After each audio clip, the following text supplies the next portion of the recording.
So it's now been a few days since Pope Leo XIV was elected, and there's been a lot of online, especially conversation, but I'm sure in private circles where people have been assessing and rehearsing and examining all the events and all of the rumors and all of the things that we could observe to grasp of this moment in history that we have been able to take part in.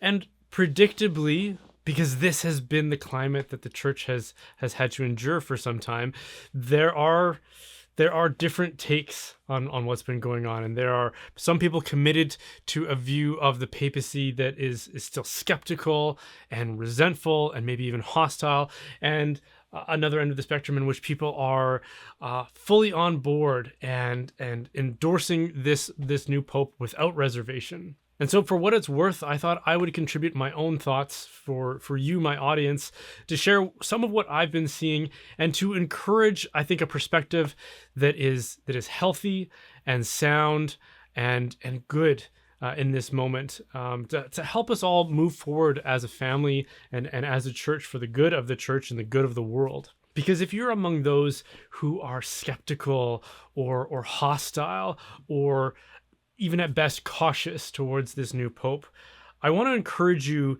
to ease up on that a little bit. And there's a number of reasons why I think that that's necessary. For one, we owe him obedience. We owe him a certain measure of filial charity from sons to fathers, but also just for your own psychological well-being. An analogy that came to mind for me is like being a child of divorce. I come from a family in which my parents split up. And I can tell you from that experience, as I'm sure many of you can relate to from your own experiences, that when you're in a family dynamic and you're committed to loving two people who are committed to hostility or even hatred towards each other, that's a very stressful and often untenable position to hold. Imagine two friends who decide they're not going to be friends anymore because one has really hurt the other, and you decide you're going to try and be friends with both of them at the same time. Well, the victim in that scenario, who was a victim of the hostility of the other friend, is going to come to you and say, how can you still be friends with that person given what they did to me?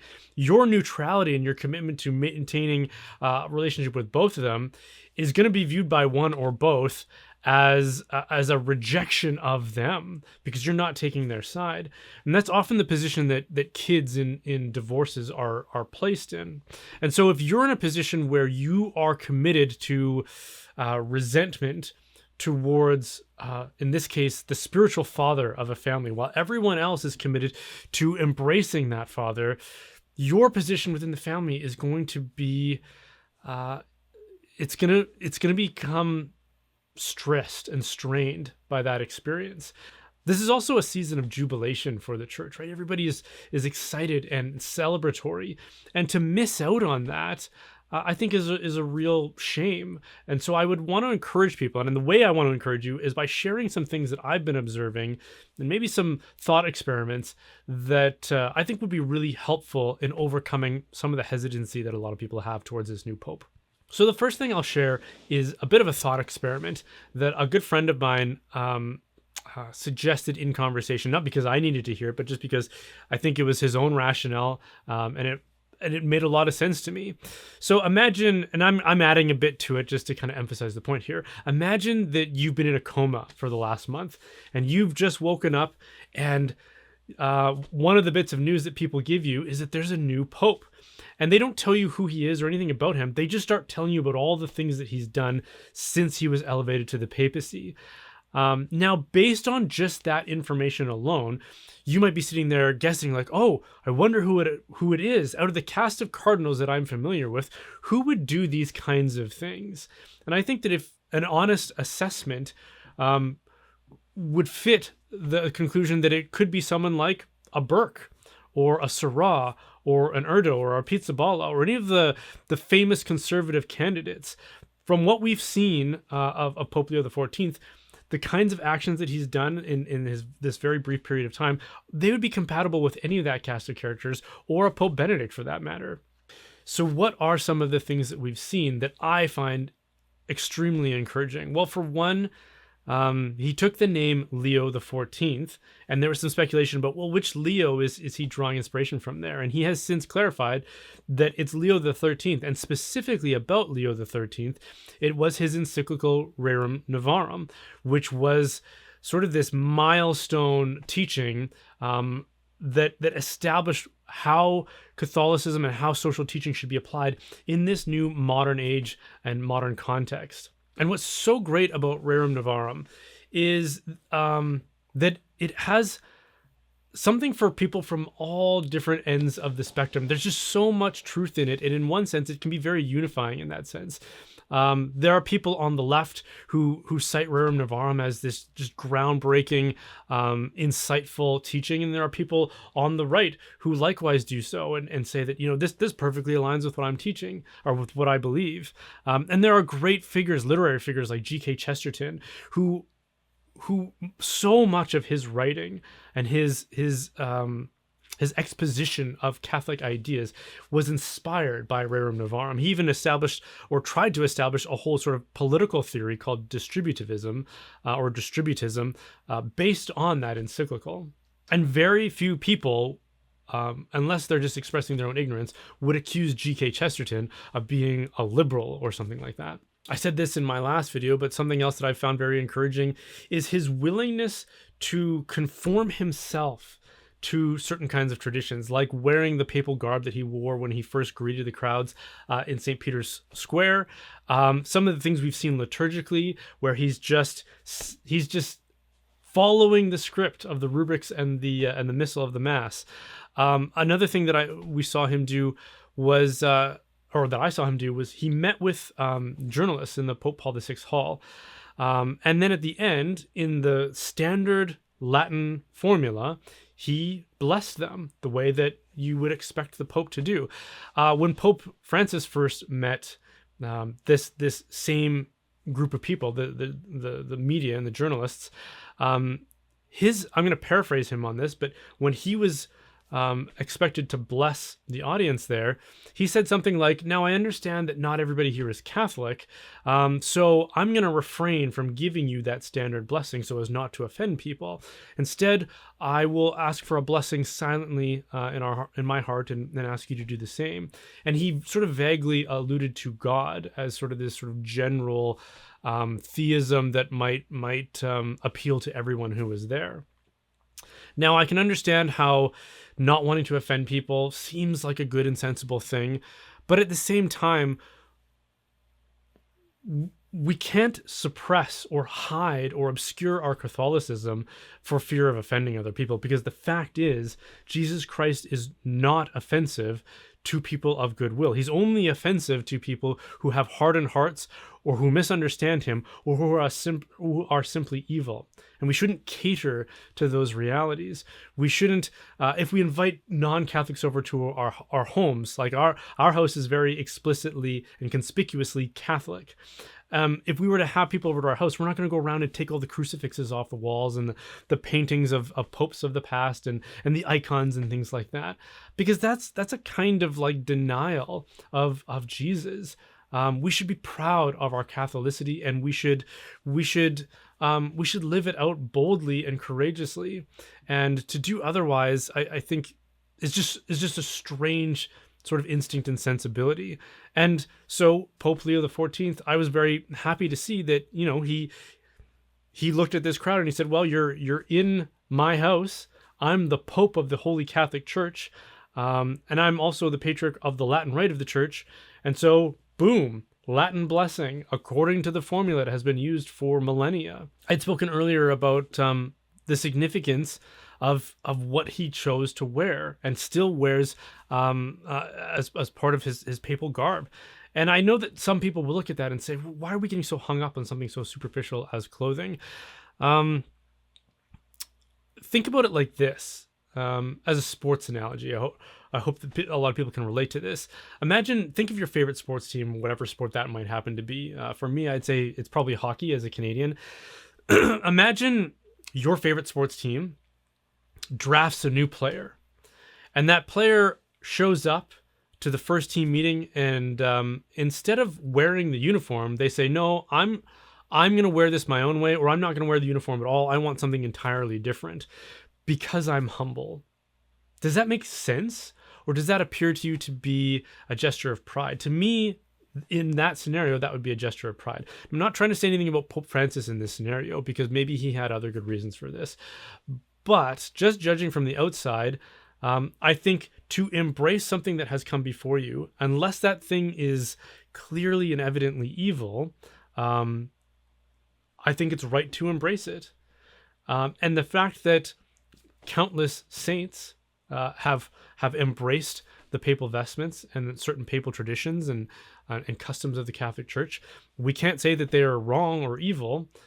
So to refuse to do so, I think is a real portrayal of assertive individualism that I would find concerning. And the fact that from everything I've seen of Leo XIV so far, he has embraced those traditions and submitted himself to them, which is a kind of self-forgetfulness, which is what true and authentic humility looks like. Something else I've found really encouraging is looking back at some of the old statements and interviews and things that he's given, as well as things that have bled through into some of his initial statements as Pope and in his homilies and some of the brief things that he has said to various people. One of those that really stood out for me in dramatic fashion was some of the comments he's made about liturgy. And this is something that I talk about quite a bit, both liturgy and culture as sort of an overarching topic, because this has been so significant for me. A real milestone for me was reading Pope Benedict's on the spirit of the liturgy. It was groundbreaking for me, because there were a lot of intuitions I had as a Catholic about liturgy that I didn't know if I should trust or not, because I didn't have the right formation. And that book just helped shape all of those intuitions, to confirm the good ones and to discard the bad ones, and to really give me a sound understanding of what liturgy should look like.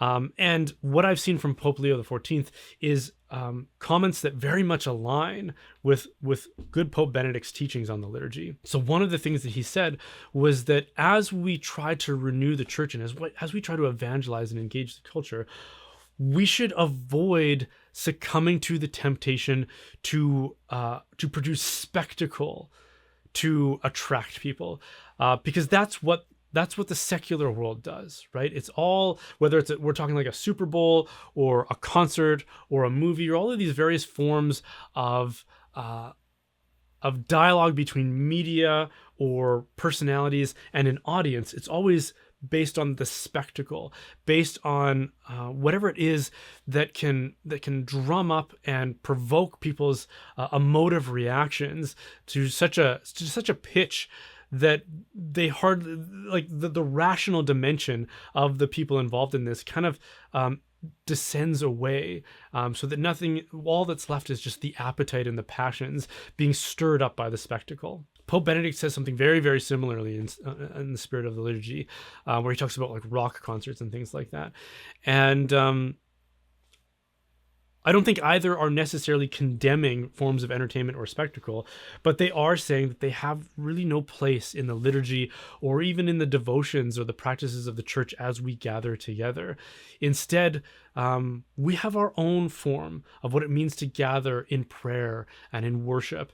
And it has nothing to do with the spectacle that we see in the secular culture. And then something I never thought I would see is personalities, whether they be media personalities or bloggers or writers or journalists or otherwise, in the Catholic media, are enthusiastically embracing Pope Leo XIV.